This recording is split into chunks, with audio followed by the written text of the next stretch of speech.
this video right here. Aaron Kyro lies about being Scientology leader in San Francisco. This was actually almost exactly 12 weeks ago. In that video, we've got some AA run inception going on here right now. In that video, Ricky Glazer showed up in the live chat. And this, I believe, is what would have been the mortal sin that would eventually cause Aaron Kyro to disconnect from Ricky without trying to handle him. Now, I understand that Ricky isn't the only one Aaron is disconnected from, but he is the only one who I've seen the video about. So that's the one, this just happens to be the one that I'm responding to. So let me see. I've got some timestamps here. 2410. I don't know. Let me zoom in a little bit. Okay.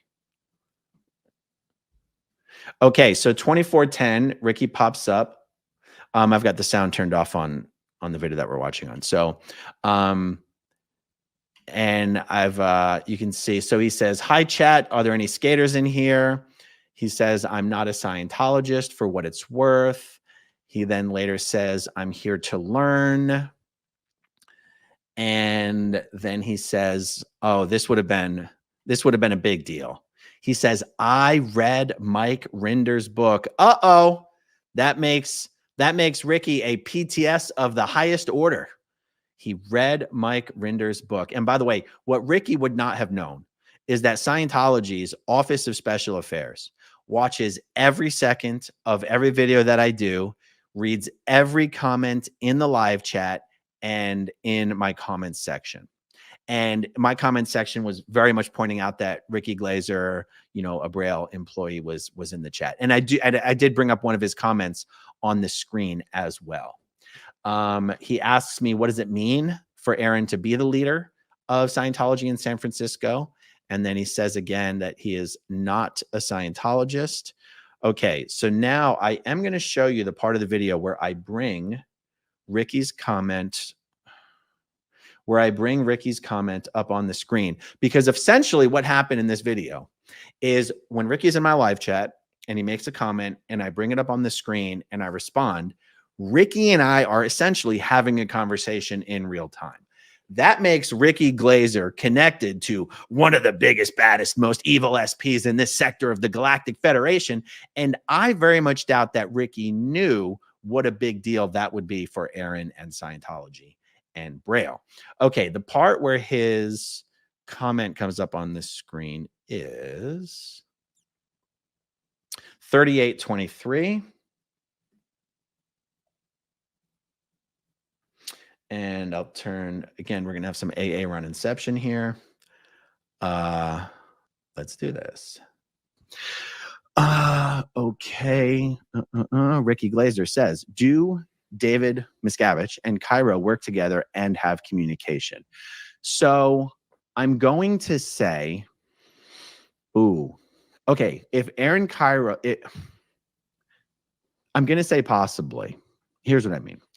The answer should be no, because David Miscavige is the chairman of the board of Religious Technology Center, and technically speaking, he's not supposed to be having any direct personal communication with the executive directors of orgs.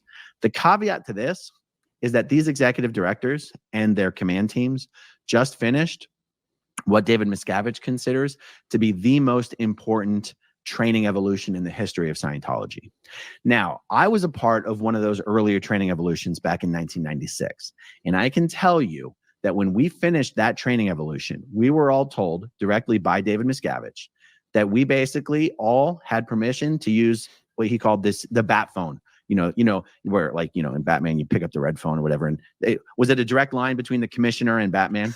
He basically bypassed the entire command structure of Scientology by essentially saying, "I just finished training all of you. Everyone else in Scientology, all the other international management and international management, they are not in the loop. You're in the loop. I'm in the loop. If anyone messes with you, you call me." And I took that to heart.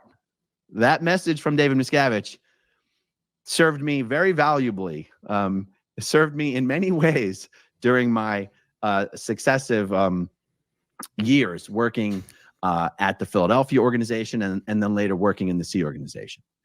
I can tell you that as Scientology continues to fail and fail and fail and get smaller and smaller and smaller, Miscavige is getting more and more desperate to have like an inner circle of trusted managers. And one of the reasons this recent training evolution was so important to him is because for the first time in like 40 or 50 years, he has now installed executive directors at every city level organization who is extremely loyal to nobody but David Miscavige. Now, does that mean Aaron Kyro has David Miscavige's cell phone number? No, it does not mean that. Does that mean that if Aaron Kyro were to send a message through Scientology's system, his telex system or dispatch system, directly to David Miscavige, that he would get a personal reply? Yes, he absolutely would. Are they hanging out on the weekends and skateboarding together? No, they're not. That's Tom Cruise's job. So does Aaron Kyro know David Miscavige? Yes. Does David Miscavige know Aaron Kyro? Yes. Have they met? Yes. Have they spoken? Yes. Remember, there's less than 150 Scientology organizations. There's only about 150 Scientology organizations in the entire world. David Miscavige just got done personally training them. So you do not, and remember, these new command teams for each org, some of these command teams have like 20 people on them. Some Scientology organizations don't even have 20 staff members. But in the case of San Francisco, they have more staff members than average. And you don't just accidentally get picked to be the executive director of one of these command teams. So David Miscavige knows exactly who Aaron Kyro is and essentially had to vouch for him in certain respects.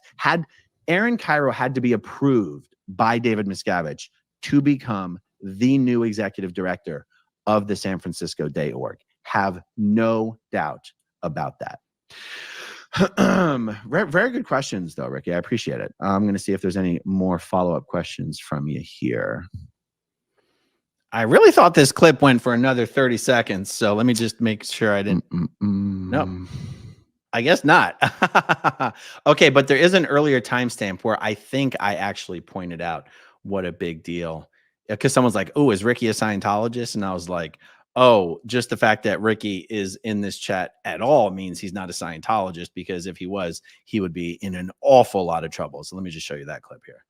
Not a Scientologist. I totally believe him. Believe me, if Ricky was a Scientologist, he would not be in my live chat. If Ricky was a Scientologist and he was in my live chat, he would be in a lot of trouble and would probably be kicked out of Scientology and fired from his job right quick. Yeah. So, yeah. Publicly participating in a conversation with a known, declared, and avowed suppressive person about David Miscavige and about Aaron Kyro puts you in a camp that when Aaron would be confronted with all of these people in his life or associated with his company or his business who are connecting up to known suppressive persons on the internet, that's when Aaron would start blocking people all over the place. You know, Scientology has this principle. They like to say it's one of the most fundamental truths, which is communication is the universal solvent. And yet they don't actually behave that way, you know, because truly there's no reason that Aaron Kyro couldn't have called up Ricky and be like, hey, Ricky, what's going on, man?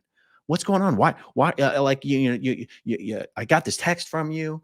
You've been very respectful of Scientology, but what are you doing? What are you doing supporting people on the internet who attack my religion? I've got a big problem with that. And who knows? Maybe Ricky would have said, "Oh, geez, I'm sorry, man. I didn't realize that would have been something you took so personally." All right, well, you see what I'm saying? All I'm saying is, Aaron could have at least tried to handle it in a humane way, in a way that just showed care for people who have helped his business over the years.